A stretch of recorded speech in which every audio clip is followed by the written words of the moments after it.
Whiskey for the Ages is not sponsored or endorsed for any product or program mentioned in this show and receive no remuneration from their creators.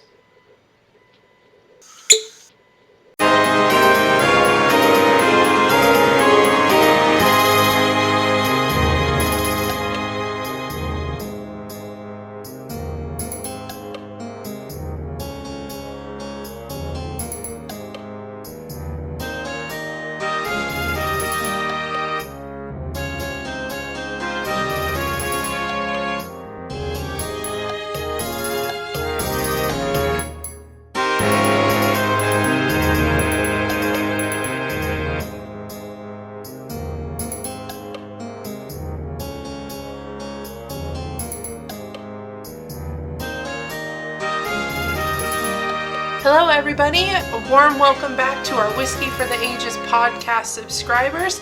Tonight, I'm your host Hannah. And a big thank you to those of you tuning in for the first time. And Alora's here as well. Hi guys, I hope that you enjoy the show. And to all you longtime listeners, please consider subscribing to the podcast. Subscribing really helps us out, and it'll help you out as well. Subscribers get notified first when new episodes are uploaded. Subscribers help move us up in the Google rankings. Higher rankings makes it easier to find our shows.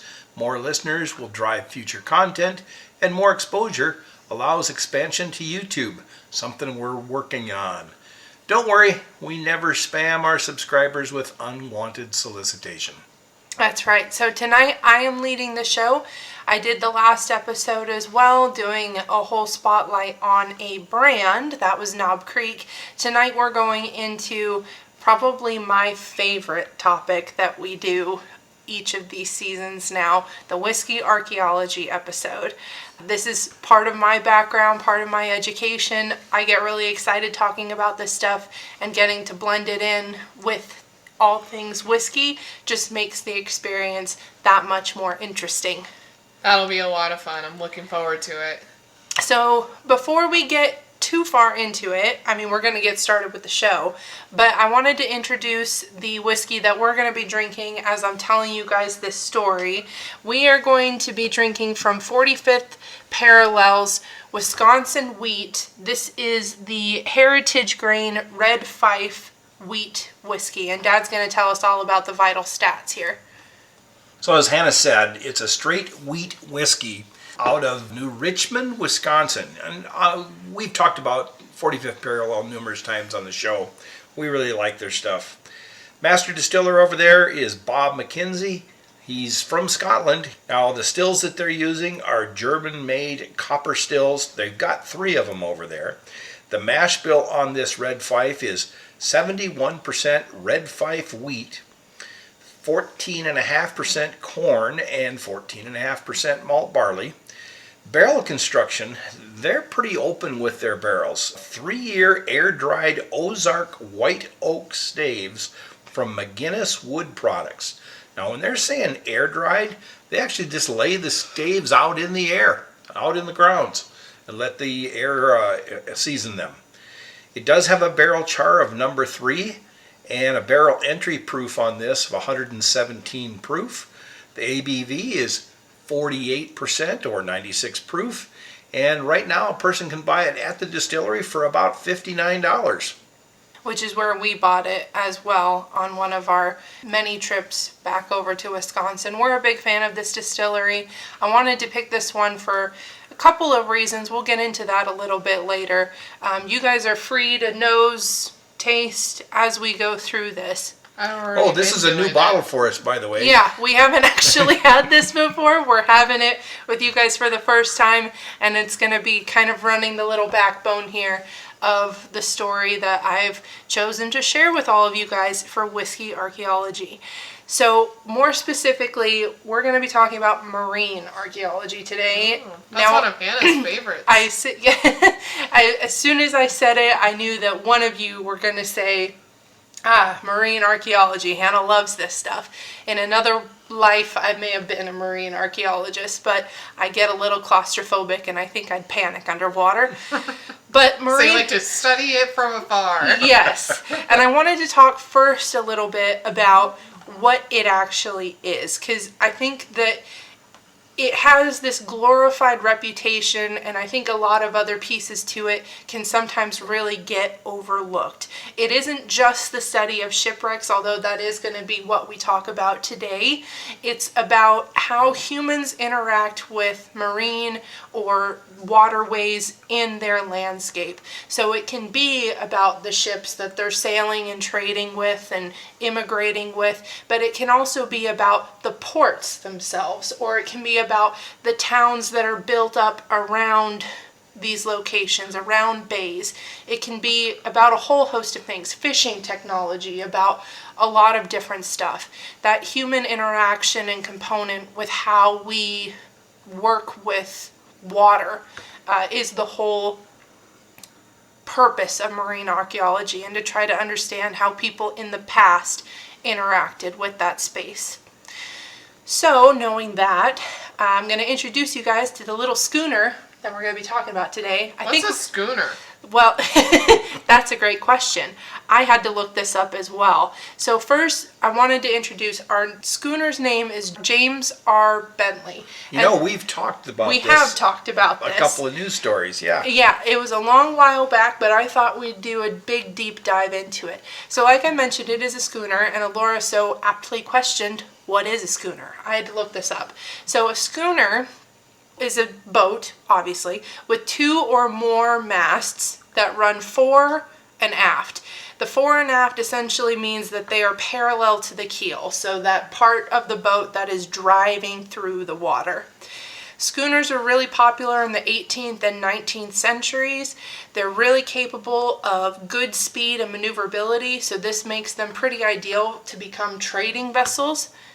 In the time period that we're talking about and in the location that we're talking about, a lot of these schooners were transporting grain, coal, and lumber.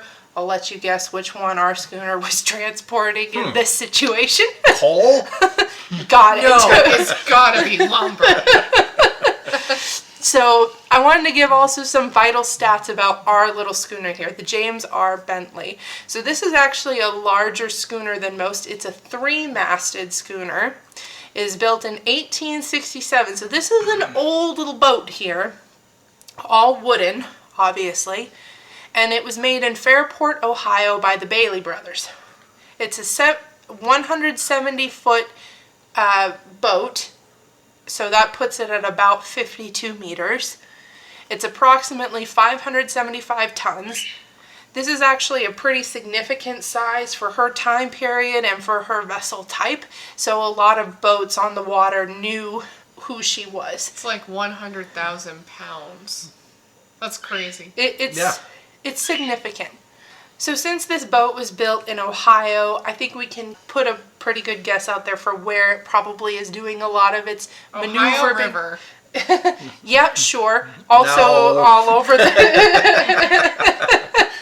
It's mostly on the Great Lakes area. Its home port is actually Buffalo, New York. You can tell how much I know my geography. I think the Ohio River was a fair guess. I don't know that a 170-foot boat could go up and down the Ohio River. I think your draft would be too deep. Yeah, it probably would. I don't know the Ohio River. Ohio River's pretty big. Her depth is about 13 feet, I believe I read. Oh. So it's not a very tall vessel. Okay. As far as like heavy. the vessel itself, not including the masts. It's just heavy. It's just heavy. So the next question, we know now what a schooner is. We have some basic understanding about the boat in question. It's named James R. Bentley. Presumably that's named after somebody named James R. Bentley. I did try to do a little research to confirm exactly who the James R. Bentley is, and I couldn't pin it down perfectly. However, I do think I found the James Bentley this boat may have been named after. So this is what I could find. This isn't for sure, but this is my best guess based off of the very preliminary research I've done. There was a guy named James Bentley, couldn't find a middle initial. He lived from 1784 to 1864. Remember, our schooner was built in 1867, so kind of around that same time period. James was a British deserter from the Battle of Copenhagen in 1801. I'm not going to get too far into that particular battle, but it's essentially between the British and the Danish, and we're all over that imperialism reign and trying to figure out who's going to own what. He ditched the British and he moved to America, and he ended up participating in the War of 1812 here and fighting for the Americans. He was registered as a private. He fought at a couple of sieges at Fort Meigs, not sure I'm saying that correctly, and was stationed in Maumee. Both of those locations are in Ohio, so now that kind of puts it in the correct location for where our schooner was built. And he ran fresh water between all of these postings in Ohio as well as messages. This was pretty dangerous. The British and the Native Americans were fighting in this region as well. So he was really, taking a chance each time he had to go out. After the War of 1812, he got a job delivering mail back and forth from Maumee to Detroit, Michigan, which was another location where this schooner was moving around in a lot. So I'm not 100% positive, but this guy seems like a good candidate for this boat to potentially have been named after. So wanted to talk a little bit about her life, the boat's life before she actually sank. This required a lot of inflation lookups and a lot of records in general looking up, which was really fun for me. The historical aspect is just as important in archaeology as the shovels and the pickaxes and everything else. She's built in 1867. In 1868, in June, she gets lightning damage over in Lake Michigan. Has to get repaired for $300 at that time. That would have been $6,800 our price today. Just a few months later, in October of 1868, she lost her centerboard.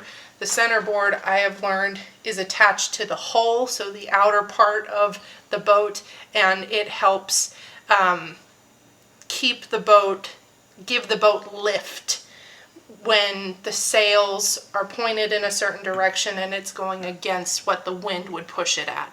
So she lost her centerboard in Lake Erie. The repairs for that at the time cost $1,400. Today it would have been $32,000. In September 1869, so a year later, she had a collision in the St. Clair River. Another $300 repair. At this time, though, we're a year out from our original calculation, so now it's $7,100 in today's money. In October 1869, she happened to lose both of her anchors and chains in Lake Erie. They didn't disclose how much that cost to replace, which I thought was interesting. Nobody wanted to fess up. Yeah.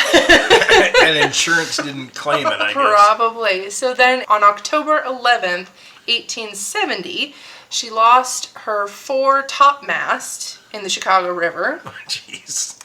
November 16th, 1870, so 1 month later, she runs ashore on St. Helena Reef in the Straits of Mackinac. I'll tell y'all where that's at. Hold on. She's carrying grain at this time. The losses of that grain were $3,200 then. That's $79,000 in goods today. Full of it. She made it a few years after that without having any serious calamity, but October 10th, 1876, so fast forward 6 years then, she has a collision with another ship in Buffalo, her home port, as I mentioned, and that other ship is a barge, the WT Graves. I assume a barge is Bigger. A big flat boat. Yeah. Basically being drug around by other boats to move cargo. Oh, that's right, yes. And no money disclosure on this either. And then on November 12th/13th, depending, time of day and whatnot, 1878, this is when she actually sank. She sank 20 miles from the Straits of Mackinac, about 14 miles from the shore in Lake Huron, and near 40 Mile Point, and she's carrying grain again, rye grain. So Straits of Mackinac, this is the strait, so the narrow passing between Lake Michigan and Lake Huron. I looked it up, and there's actually about 90 sunk vessels in that particular area, so very wrought with shoals and dangers. And then, like I mentioned, she sunk near the northeastern shore of Lower Michigan. There's a lighthouse there, is a significant spot. In 1871, shortly after it had been built, she was valued at $32,000. That would have been about $850,000 today. And then the time prior to her sinking, not actually of her sinking, she was valued at $17,000. So she lost a little value. I lost a little value. Today that'd be about $550,000. Sounds like a lot of value. And let me tell you, if I were a sea ship worker, I would not want to work on this boat because of this track record. There's like a calamity every single year. I'd be like, screw this. I ain't working on this boat. She had a lot of issues in her short tenure, that's for sure. So going to the sinking, like I mentioned, this happened November 12th/13th, 1878. She was traveling from Chicago to Buffalo, her home port, and carrying rye grain. The gales of November came early. She struck a shoal and she was foundered. She sank about 160 to 170 feet down into the water, so it is technically reachable by divers, and it's mostly intact still. She is sitting upright down there at the bottom. It'd be cold too, so Very it'd be cold. preserving it. Very cold. So there was no loss of life, thankfully. She was saved by a bark, Erastus Corning. Now I had to look up what a bark was after that. Keep in mind, this is spelled as B-A-R-Q-U-E. This isn't like the bark off of a tree, right? Right. It is a specific term for a type of ship. So this is a much larger schooner. They're meant to be more seafaring, less maneuverability around lakes and rivers and things like that, but this one happened to be around and was able to pick everybody up over in the Straits of Mackinac. Doing a little bit of research on what is a bark, Erastus Corning, he was a mayor over in New York. In the records, I found a logbook from Erastus Corning from the keeper, the captain's wife, Elizabeth Stetson, of the Erastus Corning. Now, I couldn't find her logbook from the time period that they would have rescued everybody from the sinking of the James R. Bentley, but I did find a Thanksgiving Day entry, and since it is kind of right around that time where we're recording this anyway, it's a few days after Thanksgiving, and I thought I'd just read a little snapshot of what she was going through on Thursday, November 24th, 1864. So this is before our boat was even made. She writes, 66 days from Paita. Paita is a location over in Peru. Thanksgiving Day in Massachusetts, I suppose. Rugged, strong brew. Had porpoise for breakfast, dinner, and supper. Made Charlie, her husband, dark woolen pants. Reading Tancred. And I learned that Tancred is a character in a poem called Jerusalem Delivered. Are we never to see whales again? Fixed lots of onions to pickle. That was her day. Weird. That was her day. What is that? That'd be 161-ish years ago? Something like that. Something like that. I thought that was just very interesting. The Erastus Corning was a whaling vessel, so she was out in the ocean most of the time. Not really sure what she was doing over in the Great Lakes for this particular event, but that's where she was. Going back to our lovely boat here, the boat wasn't technically recognized as being lost until the following year after it had sunk, so this would have been 1869. And I found another logbook from Captain J.W. Hall, who was a marine reporter in Detroit. He had a whole publishing called The Marine Disasters on the Western Lakes during 1869. And he writes, "The season just closed has been far more disastrous to the lake shipping than any previous on record, and exceeding those of any other by 786. Jeez. During the season, they were variously employed on the whole chain of lakes," and he means the Great Lakes. "There were 121 side-wheel steamers, 140 propellers, 247 tugs, 175 barks, 50 brigs, 904 schooners, and 223 scows." And a partridge and a pear tree. That's right. Making a grand total of craft on the western waters of 1,860. So he doesn't mean that there were 786 sinkings. It just means there were disasters, like losing a centerboard or a foremast or having a collision. All three of which our James R. Bentley had participated in her short career. So, 1869, this is during Reconstruction. Does Yes. that have anything to do with so many calamities? Only in terms of through Reconstruction do you have a booming economy where people are really trying to bounce back and trade is increasing all over the place, so you have more traffic. So that's on just the what that ship. means. There's just more traffic, so there's more instances where problems could occur. Pretty much. Okay. And we know that that kind of behavior, I don't have it thoroughly written down here in my notes, but we know from a lot of the documentaries that we've watched a lot these last couple months about the Edmund Fitzgerald, with that being the 50th anniversary of its sinking over in Lake Superior during a November gale. The mentality in the shipping industry at that time was very much get the product out. Get it where it needs to go, work until the very last second, and sometimes that means you're flying right under the radar with massive storms. So this is probably close to the inception of that shipping culture narrative. Uh-huh. So now we talk about excavating the shipwreck itself. She wasn't actually found until 1984. There's not a lot known about the discovery of the James R. Bentley, and it was kind of left alone there until it was revisited for its whiskey purposes, which I'll get to in a little bit.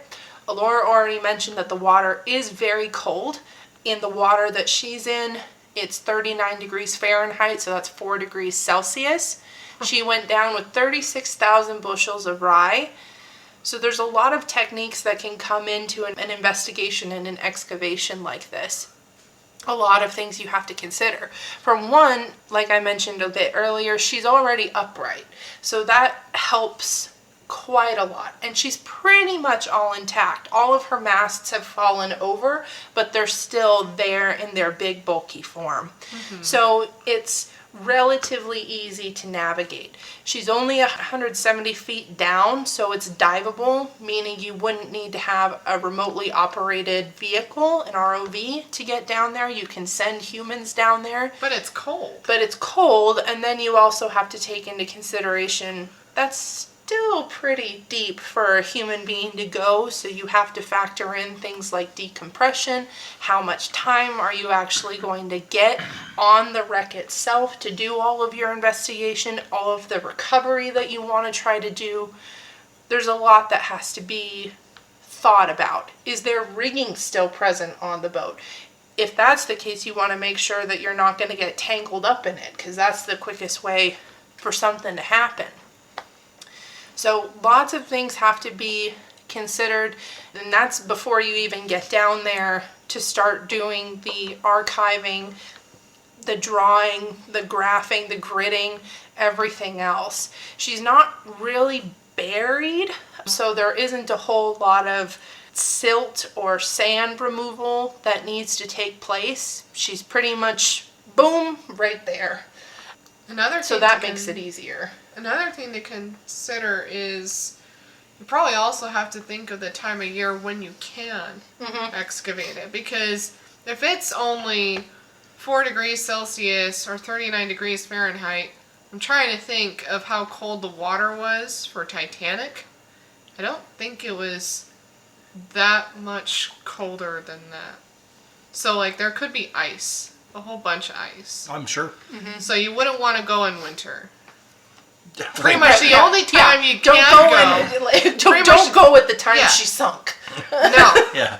And The of only course, time that you could go would probably be summer. yeah, and In 1 month. and more than likely they're wearing a dry suit. Yeah. Still, though, that's Yeah. cold. Oh, absolutely. I wouldn't want to cold. do it. Nuh-uh. So that's a little bit about the ship.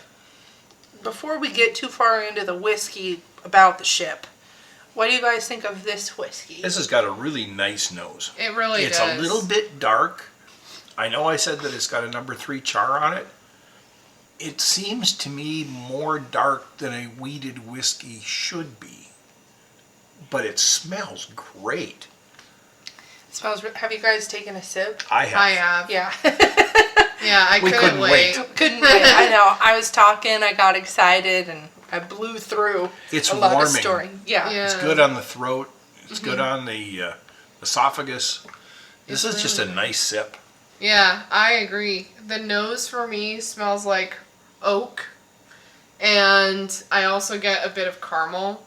So, like, if you had caramel covered oak and made it edible, I'd probably compare it to that. Yeah. I don't know if I'd get so much fruit. No, there's No. no fruit here It's at all. really sugary, but it's like a dark sugary. Yeah, the sweetness Except- here is on Yeah. the sugar side of sweet rather than the fruit side of sweet. As for the taste of it, that's when I do get fruit a little bit. I get dark stone fruits like Yeah. plum and maybe some cherries. Some but fruit leather. I was just gonna Yeah. say some fruit leather. So it's really nice. I really like it. I do think it tastes like a 45th parallel product.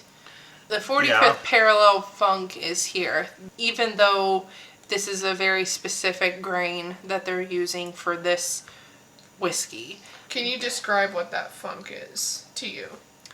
There's the word coming to mind is a mustiness, which you'd think would be a negative connotation, but I like it in this setting. The water, I think, is a very prominent ingredient here. I mean, obviously it has to be in every whiskey you have, but there's just that mineral element, and that you would definitely see replicated through all of their products because they're using the same water each time. Yeah. You can think of it like a cabin. Maybe. There's wood No. here. There's a lot of wood here, Yeah. and it's showing its age. A little more to that is, according to their website, it's 7+ years old, which kind of lends its Yeah. oakiness that you're talking about, Laura. And that would be another thing you'd see replicated across their products as Yeah. well. That woody They're using the element. same barrels. Yeah, Maybe their funk is coming from their barrels. it very well could be. So now let's go back to our James R. Bentley and how the whiskey part plays into the whiskey archaeology. It had all this rye grain that's on there. This particular rye grain is actually an extinct variety of rye grain. It's not naturally growing anywhere. And the rye definitely would have been transported for the purposes of making whiskey. That would have been the purpose of that cargo. So the project goes to Michigan State University for the seeds with the hope that they can harvest the seeds from the shipwreck because they're still whole, they're still intact, just like a lot of the rest of the ship, and they're hoping that they can grow the seeds or germinate the seeds and be able to make the whiskey from those seeds. Again, though, there's a lot of things you have to consider with that, especially with the transporting of these seeds out of the environment they were in. They're in an oxygen-starved, cold environment, wet environment, and they're almost 150 years old. and you're taking them out of that environment into dry, heavy oxygen, heck of a lot warmer, and you're wanting to grow them. Well, they didn't grow, unfortunately. Yeah. They just were not going to be able to grow. So now what? Well, there's still other options in order to get what that taste of rye would have been like out. The option would be going through DNA extraction. So what I mean by that is you have these seeds, their DNA is still intact as well. The integrity of that is sound. So they're able to take the DNA out of these seeds and study it and notice how certain sequences appear to be unique to this particular strain of rye versus the ryes that we know are out there and growing today. So your hope is that you can take the markers out of the DNA of the shipwreck rye and put it into a modern day grain and have it grow that way. So that's where this particular rye, the Rosen rye, comes into being. And the Rosen rye is actually an heirloom or heritage rye itself. This Wisconsin wheat that we're having right now, the red fife, is a heritage grain. So all this really means is that the seeds have been passed down generation to generation. It's an heirloom. So like heirloom tomatoes. Like heirloom tomatoes. And not all the time do you have these heirloom products being a mainstay in the market. Sometimes the seeds are tucked away and they're put in a back room in a university or in a lab and just forgotten about, but they're still there. The Rosen rye was popular for Michigan farmers back in the 1900s, so not too far off from when our shipwreck rye would have been growing on its own. And it was going on in Michigan pretty successfully until corn and soybeans won out as being the primary grains to be grown. You have a guy named Chad Munger. He's the CEO of Mammoth Distilling over in Michigan. He goes on the hunt for these Rosen seeds. He figures this might be a good match, something to work with. And lo and behold, he finds them in a seed bank in Idaho, of all places. And he found this through the U.S. Department of Ag. He takes the seeds back to South Manitou Island to plant. Manitou is actually pretty close to where the ship sank. So again, we're keeping everything really nice, tightly knit. He started with just 20 of these Rosen rye seeds, grew to 200 seeds, then to 2,000 seeds, so he's marching on here. The whole idea being that this is going to create a really unique story and draw for this eventual rye once it's able to be incorporated into whiskey, gets its proper aging time. All of this was back in 2024, so I know I'm a little late covering this story, but it's still archaeology. It's still archaeology. And then too, we had this Wisconsin wheat. We've been highlighting a lot of wheat this season, so it felt like it fit there. It's a heritage one, so it sits right here with this one. It's on, the ship went down on the Great Lakes. We've been watching so much Edmund Fitzgerald stuff, like it just felt right to cover this Wisconsin story. Wheat, it's a heritage. Yeah, so it just, everything kind of came together. And it was popular in Canada, I guess, yes. In the 1800s. And it just kind of went by the wayside because it was harder to grow. I guess there was a young farmer in northern Wisconsin that got in touch with the owner and the CEO and distiller at 45th Parallel and said, hey, I want to grow this wheat. Would you be interested? And they just got together and, hey, I'm glad they did. Yeah. This is kind of a neat project. You know, we like these kinds of stories. We've probably never mentioned it before, but there's a whiskey out of southern Wisconsin, out of Dane County, called J. Henry. They've got a whiskey that they started with just a bare minimum number of seeds. I mean, this is just a cool thing. The whole area, that agricultural history is something that I think the Midwest in general is really trying to bring back and doing it in a really creative way.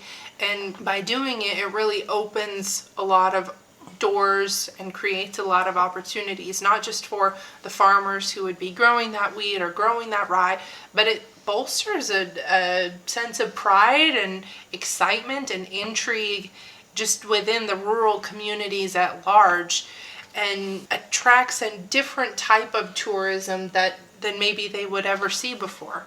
So I wish I could show everybody the material that I used. You'll be able to find all of our sources for this. I highly encourage everybody to go look at them, because you can see the penmanship of Elizabeth Stetson. You can look at all of the exact records from the maritime disasters in 1869. I was able to look up the ownership records of the James R. Bentley and see all of the documents signed from it changing hands, or at one point some guy owns 3/4 of the ship and someone owns 1/4, and then a week later they decide, wait, no, we want to bring in another partner on the boat. This guy will own half, these two people will each own 1/4, and looking at the penmanship and, you know, just seeing all of these squiggles, really interesting stuff. And there's also a lot of great 3D reconstructions of the James R. Bentley as she sits now at the bottom of Lake Huron that you can take a look at and see what kind of environment that these divers, archaeologists, and master distillers would have been working with in this whole project, and even to know about the other shipwrecks that are in that area. Like I mentioned, that strait has about 90 shipwrecks in it. Wow. So pretty significant. It was a really interesting piece, and so many rabbit holes I went down. Well, what about this? Well, what could that mean? I don't know what a bark is. Who was James Bentley? You know, and maybe coming up with an answer there. Well, we'll be sure to put the links to your research on our news page for this particular episode. It'll be up at the top, and of course the news blurbs will be down below. Is there any mention of this in like a museum? Any of these records? There are a couple. Let me see if I can remember. I believe the New Bedford Museum in Massachusetts had the logbooks from Elizabeth Stetson that you can go look at. They had a lot of the files uploaded, so I was able to look at it directly there. There was another one, the Straits of Mackinac Shipwreck Preserve. These guys are working out in the summer, and they kind of help facilitate dives to some of these shipwrecks. It doesn't look like the James Bentley is one of those, but some of the other ones in that area you can dive and go through with them. That was a very interesting one that I looked at. The Wisconsin Maritime Museum at Manitowoc, they had a lot of the records about the particular history of the ship and her lifetime. So there are plenty of museums out there, and of course in the Midwest and all around the Great Lakes region, with there being so many shipwrecks out there, the museums are all over the place, and they're very, very interesting. We've watched a lot of documentaries, mostly because I find this stuff super interesting, and so I make them watch it with me. But I think they get a kick out of it too sometimes, maybe. And the museums they always seem really well put together. The artifacts that they've been able to bring up and the way they work within their communities, it's all very, very fascinating, and I think a really important marker in history of not just like shipping and waterway trade, but America in general. The Great Lakes are kind of at the heart of our country in a lot of ways, and they've played such a key role for so long, and knowing their history and how humans have interacted with them for as long as we have, even before being completely settled, when the first peoples were coming over tens of thousands of years ago, the Great Lakes were a great spot to set up. Just like the Nile River. I mean, water is water. And the Mesopotamia. It's very critical. So definitely check out your regions for how people in the past interact with water, and think about how you interact with the water as well. Over here in Boise and in Idaho in general, we're a very recreational state. The way we interact with water is part of what makes this part of Idaho what it is.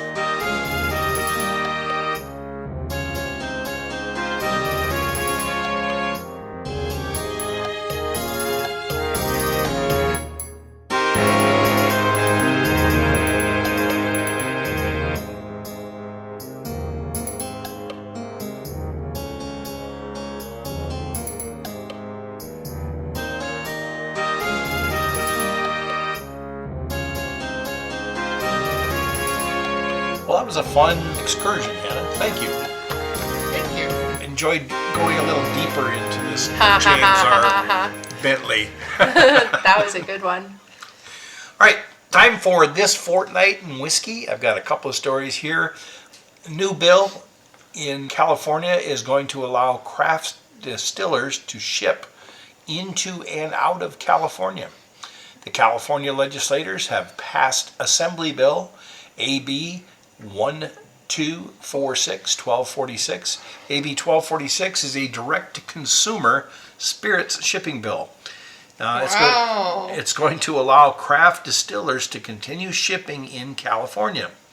The bill also enables out-of-state craft distillers to ship into the market after they obtain a permit. The original bill, Senate Bill 620, was a temporary measure that was passed back in January of 2022 in response to the COVID-19 pandemic. AB 1246 is a one-year extension which becomes effective January 1st and goes throughout the entire year of 2026. So they're trying to get a preliminary read of how this is going to work and how it looks, and if Absolutely. if it's effective. Yep. The California Distillers Association, the CDA, spearheaded the push following the exit of distributor Republic National Distributing Company, the RNDC. We had a news story about that back in September. Small spirits producers have been left behind because they have no distribution network. The RNDC pretty much handled all of them. They left the state, and now these guys are foundering. What's going on? How do we get our product out to people? So this House bill is going to help them. The CDA hopes to see the bill become permanent, and the extension of the bill is critical, basically to the survival of all the craft producers in the state. Assembly Bill 1246 increases the daily sales limit for licensed craft distillers from 2.25 liters per customer per day to 4.5 liters. Prior to this bill, they can only sell 3 bottles and ship 3 bottles. Now they can ship an entire case to somebody. There are a couple stipulations here. They're still working through the details. It's going to require a special license to be able to sell the spirits. There's going to be reporting obligations. Obviously, the reporting ties to taxes and how the state can get their money, how the Fed can get their money. And then the law is applicable to producers which manufacture a maximum of 150,000 gallons of spirits per fiscal year. These are small craft distillers producing about 2,800 barrels a year. So really trying to keep small businesses afloat. Exactly. In this time period. Exactly. That's cool. Now, doesn't sound like much, but there are 378 as of August 2024 of these craft distillers. So that's actually a lot of people that it's affecting. Yeah. And that's up 55% from August 2023. Now, I suspect that number's dropped a little bit through this year because of the dire straits we're in, economy-wise. But still, we need to protect these young guys. The CDA-sponsored bill was supported by fellow trade body, the American Craft Spirits Association, the ACSA. Together, the two organizations are working with the California Department of Alcohol Beverage Control to set regulations, establish related fees, and generate forms to allow importation into the state. The 2025 direct-to-consumer shipping report, we talked about that a little bit ago. 84% of regular craft spirits drinkers want the ability to legally purchase craft spirits through direct-to-consumer channels, and 82% of those folks want to see the laws change so that we can actually buy liquor online. Having the distributor removed from the picture, it means that the distillers themselves get a higher profit out of what they're selling. Because they'd have to, if it's not direct to consumer, some of that earning has to go to the middle person. Right. Exactly. So I don't know how much the taxes are going to balance out, or if it's going to go on the other side of the teeter-totter, or, you know, on the happy side of the teeter-totter, or what. But this seems like a really good idea. Yep. So that being said, if this is starting January 1st, which is right around the corner, and supposedly we're going to just see how it goes until December 31st of 2026, do you think people will try to even bother selling it online? I think so. I really do. Even though they only have a year, because I they think could so. take it away. Because this is just an extension of the law that's already there. Yeah. So they're and an just expansion. expanding It it. takes a lot to set it up online. But they're It does. probably already set up, because before they were able to buy 3 bottles.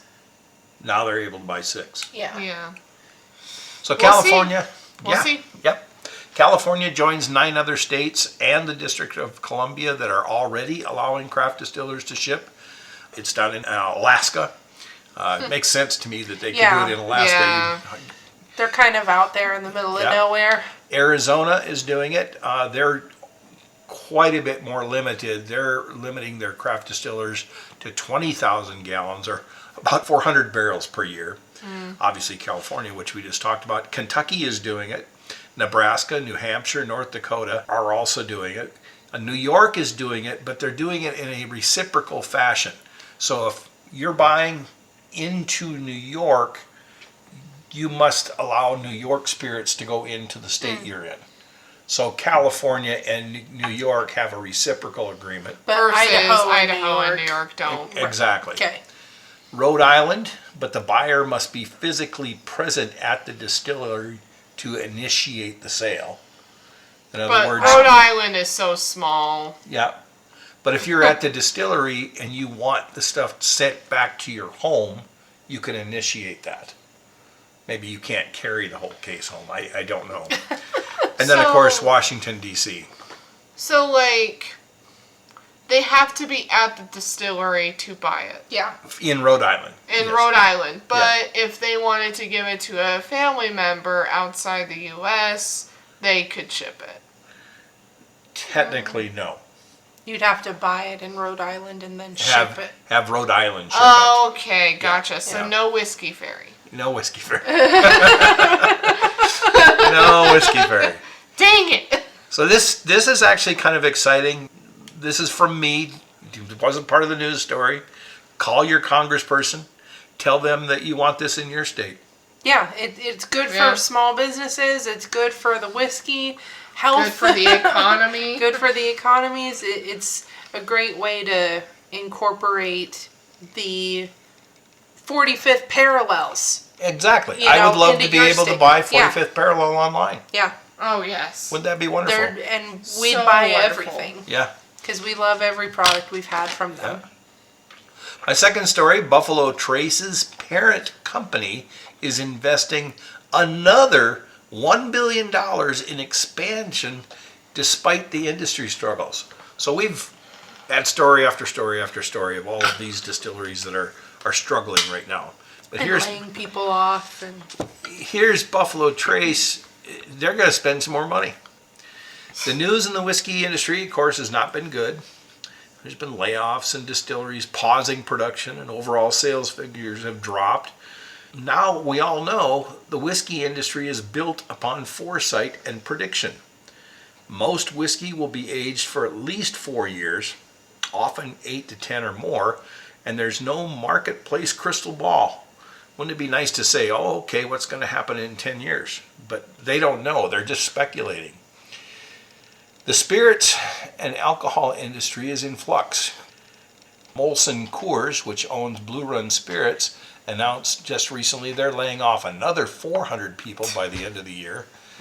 The distillery had planned to open another construction project, and they never actually started it. And then tequila giant Beckel, their stock did surge this year based on recent profit reports, but the sale of its core brand, Jose Cuervo, dropped more than 7% in the third quarter alone. So, we're all in flux. But Sazerac, Buffalo Trace's parent company, seems to be going against every indicator. They've just announced this $1 billion expansion, and this, of course, is on the heels of the $1.2 billion expansion that they did 10 years ago that just finished up earlier this year. Sazerac is feeling bullish about the future of American whiskey.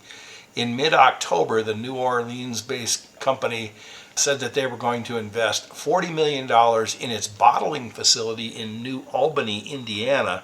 That facility, Northwest Ordnance Distilling, bottles a wide range of spirits, including their Fireball line. The expansion will add 25 jobs there to the more than 350 positions in that facility. Later in October, just about a month ago, Sazerac announced it was investing that $1 billion into building warehouses in Campbellsville and Taylor County, Kentucky. This is going to create 50 jobs once it's online, but then you have all the construction jobs to build these big warehouses. The warehouses are part of its long-term vision for sustained strategic growth. This new announcement comes after the company just completed that other billion-dollar expansion I just mentioned. It's probably safe for me to say Sazerac has done its research, and they're justifying their costs and efforts associated with this major expansion. This seems like almost a gamble with all the layoffs that have been going on, because if you lay off a whole bunch of people, you can also be losing money. So if they're investing $1 billion, they're spending money in order to make more. So it is a gamble, but we'll see what happens. Yep. And my third story, I've tied these two together on purpose. The reality of why Buffalo Trace bourbon is so hard to find. And it isn't just Buffalo Trace. It's Buffalo Trace, it's Eagle Rare, it's Colonel Taylor, it's Blanton's, it's Stag, and all of these. They've just been incredibly hard to find. Well, Buffalo Trace whiskeys are among the favorites of many bourbon drinkers. I love Buffalo Trace products. I love Buffalo Trace too. Even their flagship whiskey, the common, everyday Buffalo Trace straight bourbon whiskey, boasts exceptional quality for the money. What is it, 25, 26, 28 bucks, something like that? It's easily sipped neat and it can be used for mixing. Unfortunately, in recent years, many of these Buffalo Trace bottles, including the flagship, have become harder for consumers to track down. So what could be causing these apparent shortages? Now, if a person isn't careful, they could begin to speculate. Or have some sort of conspiracy theory. Is Buffalo Trace making it scarce so they can drive prices? There's no real evidence to suggest that this is the case. The most likely cause of the scarcity is also the most logical. Buffalo Trace has become a victim of its own popularity. If you serve good stuff, you gotta maintain the good stuff. Yep. So the bourbon boom began several years before the COVID-19 epidemic. Then, thanks in part to the quality of the Buffalo Trace whiskeys and some of their higher ticket bottles, the Pappy's, the Weller line, the Colonel Taylor line, the brand's fan base grew, and so did the demand, which led to the difficulty in finding bottles. So the limited supply translated to scarcity, and shoppers started buying more than they needed. They normally bought one, and all of a sudden, hey, there's two on the shelf. I better buy two. I better buy three. I better have some in backup in my bunker. We've done that. Yes, we do. I always used to say one to go, one to show. I'm turning here to my left. I've got a bottle of 1920 that's got maybe 2.5, 3 pours left in it, and a brand new bottle. Yeah, can't run out of the stuff. And then, of course, 2020 happened, and we all know that COVID made things crazy. People were stuck at home. You know, what are we going to do? What are we going to do? We can't go anywhere. Make your own bar. And they did. People began venturing out, and I thought it was kind of neat here in Idaho and across many of the states. Liquor stores stayed open. People were going out, they'd mask up and they'd go to their local liquor store and shuffle through the shelves and buy the stuff and bring it home. Well, Buffalo Trace reacted to the perceived shortage. But as we just discussed, whiskey is a slow business. By its nature, bourbon must be aged. When it comes to straight bourbon whiskey, the aging process must be at least or a minimum of 2 years. Anything less than 4 years must bear an age statement on the bottle. Well, if you look at most of Buffalo Trace products, there's only a couple that have age statements. Eagle Rare comes to mind, 10 years old. Weller. The Wellers will have some age statements on them. Most Buffalo Trace products, as I just said, are much older than the minimum 4 years. Bottles without age statements are usually between 6 and 10 years of age. Blanton's is estimated online to be about 8 to 10 years old. Eagle Rare is 10 years old, and they recently announced a 12-year. I think we had a news story about that. Our Buffalo Trace flagship bottling is said to be somewhere between 5 and 7 years old. With these long timelines, any distillery cannot quickly respond. So if you think about it, 2020 was only 5 years ago. It's crazy to think about. On one hand, it seems like it was a long time ago, but on the other hand, COVID just finished. it just did. Now we're starting something new. Who knows? So an 8 to 10 year old Blanton's was barreled between 2015 and 2017, just when they started their $1.2 billion expansion.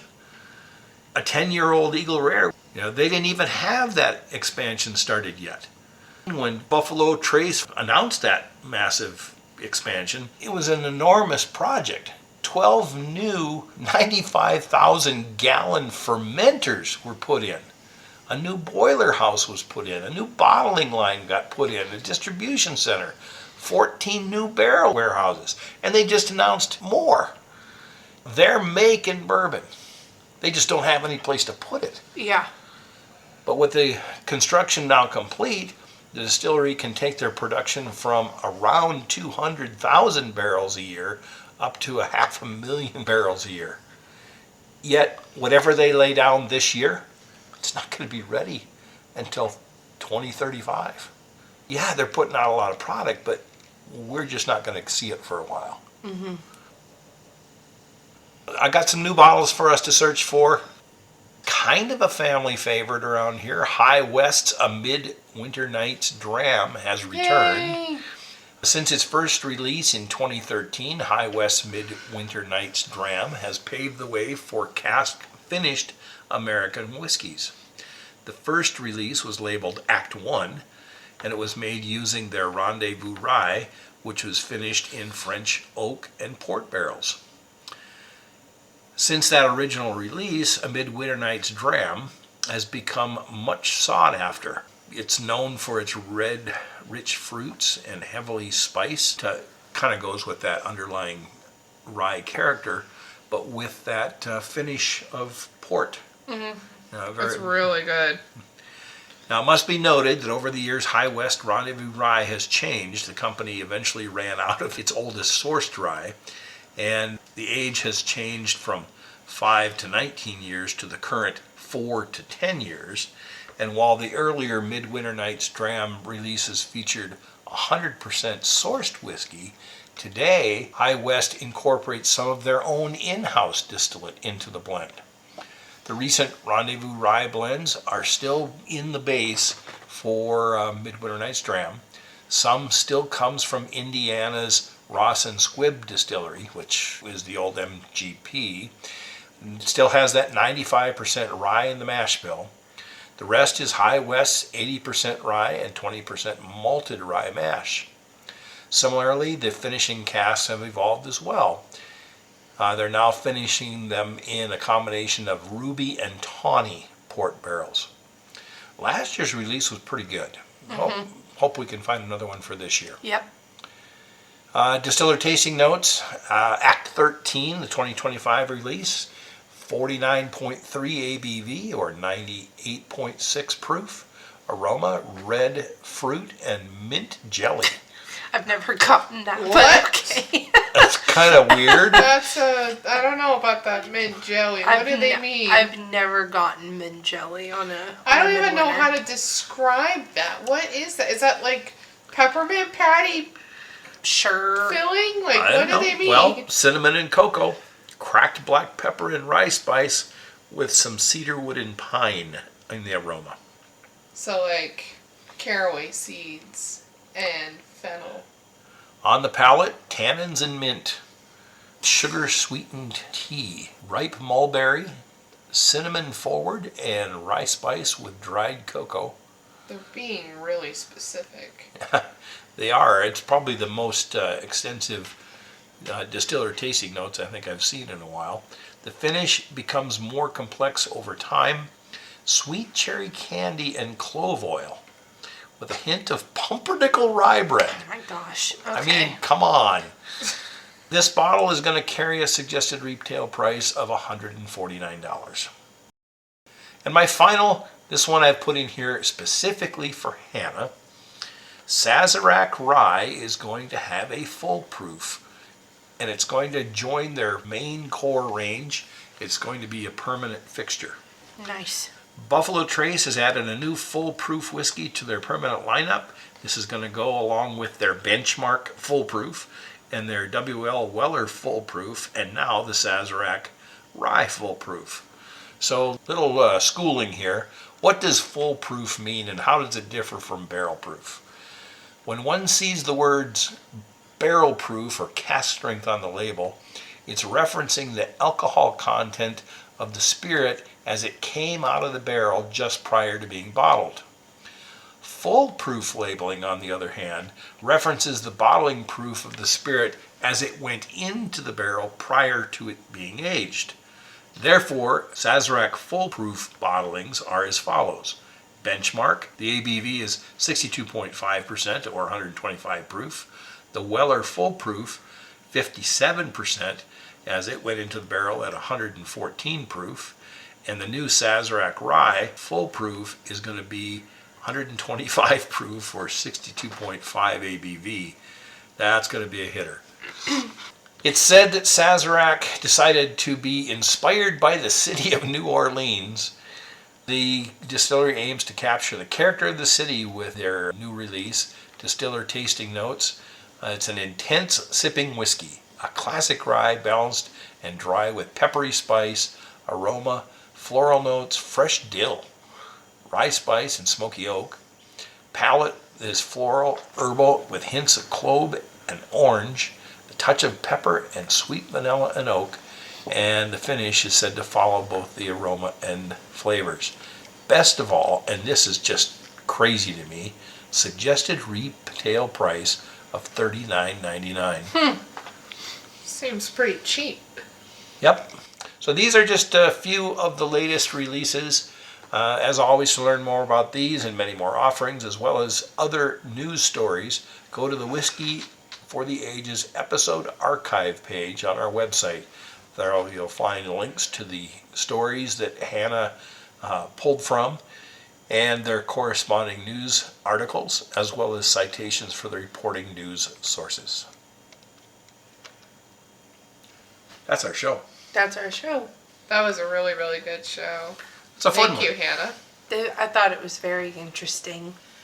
I love looking at old records, and it's very cool living in the information age when all of that is pretty readily available. Mm-hmm. You just have to know how to search for it, but it's there, and it's like, you know, when I was quoting Elizabeth Stetson there, I'm not sure anybody's read that aloud since 1864.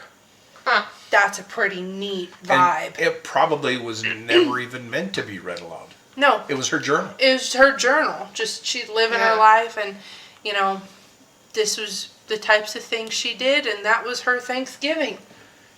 She ate a lot of porpoise. She ate a lot of porpoise. With a lot of porpoise. With a lot of porpoise. Yeah. For breakfast, dinner, and supper. No mention of lunch. On purpose. I'll bet you she was tired of porpoise. I bet she was. But she also said, well, we never see a whale again.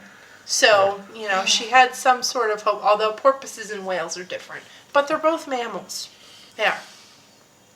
So that's the show. For our next show, we're going to be doing another take on whiskey history. That'll be Dad in the captain's chair there. So be looking forward to that. I know I got to get my shipwreck stuff in still.